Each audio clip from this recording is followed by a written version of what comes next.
Bihar assembly ఎన్నికల్లో NDA కూటమి ఘన విజయం సాధించింది. ఈ ఎన్నికల్లో బీజేపీ అభ్యర్థులు చాలా చోట్ల విజయం సాధించారు.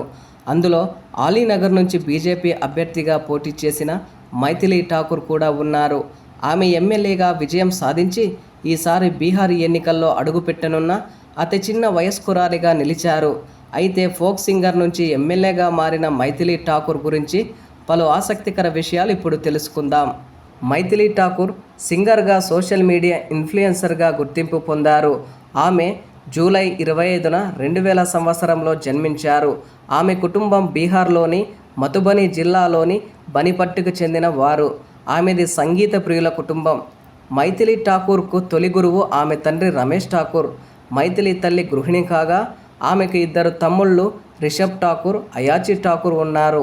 మైథిలి మాదిరిగానే ఆమె 2 సోదరులు కూడా సంగీత ప్రపంచంలో ఉన్నారు. మైథిలి కుటుంబం చాలా కాలం క్రితం ఉపాధి కోసం ఢిల్లీకి వచ్చారు. అక్కడే ఆమె తన విద్యను కొనసాగించారు.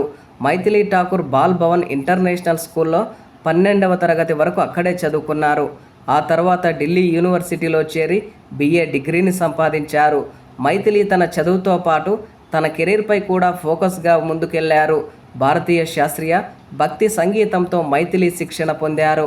తన పిల్లల సంగీత సాధన ఇతరులకు ఇబ్బందిగా మారుతుండడంతో 17 సార్లు ఇల్లు మారినట్లు మైథిలి తల్లి తెలిపారు.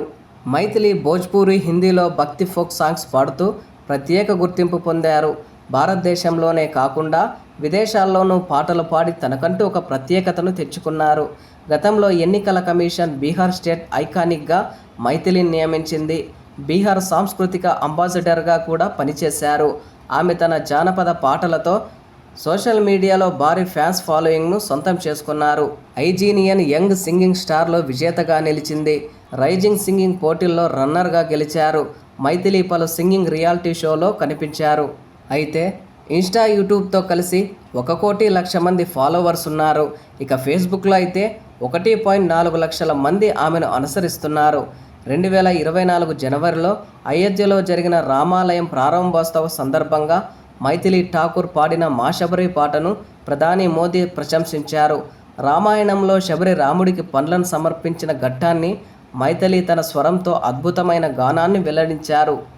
రామాయణంలో శబరి రాముడికి పండ్లు సమర్పించిన ఘట్టాన్ని మైథిలి తన స్వరంతో అద్భుతంగా పాడారని మోదీ వెల్లడించారు. కేంద్ర ప్రభుత్వం తొలిసారి జాతీయ స్థాయి క్రియేటర్లకు అవార్డులు ఇచ్చారు. అందులో 24 ఏళ్లకే అవార్డు అందుకున్న మహిళగా రికార్డు సృష్టించారు. నాడు కల్చరల్ అంబాసిడర్ ఆఫ్ ది ఇయర్గా ఎంపికయ్యింది. అయితే రాజకీయాల్లోకి ఎంట్రీ ఇచ్చిన మైథిలి బీజేపీలో చేరారు. బీజేపీలో చేరి అలీనగర్ నుంచి పోటీ చేశారు. అక్కడ ఆర్జేడీ నేత వినోద్ మిశ్రాను 11,000 ఓట్ల తేడాతో ఓడించింది.